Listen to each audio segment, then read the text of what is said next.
sevgi bağının gülleri soldu. Eşiden her bir insanın gözleri doldu.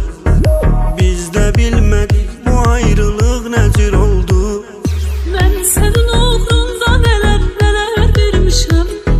Sana göre sağlığımı da ben heder vermişim. Qəsdidim artık canıma zarar vermişim. Her geceler tenha kalan adamlardanam. Ümit verip söylediğim yalanlardanam. Her geceler tenha kalan adamlardanam. Ümit verip söylediğim yalanlardanam.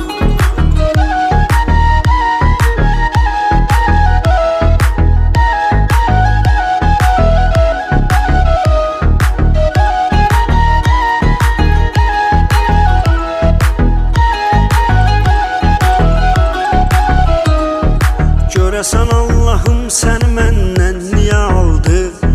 Niyə məni səndən, səni məndən ayrı saldı? Xatirə ondan mənə göz yaşları qaldı. Daha bu ellerim ellerinden tutabilmez. Onun için darıxdığımı hiç o da bilmez. Hiç kim beni geçmeyin korku da bilmez. Her geceler tenha kalan adamlardanam. Ümit verip söylediğim yalanlardanam. Her geceler tenha kalan adamlardanam. Ümit verip söylediğim yalanlardanam.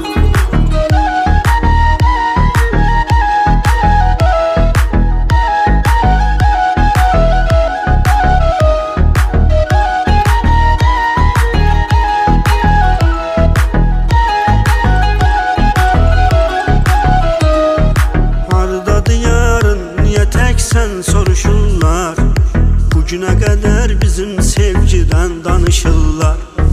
Gel barışaq bizdə küsənlər barışırlar. Gözlerimi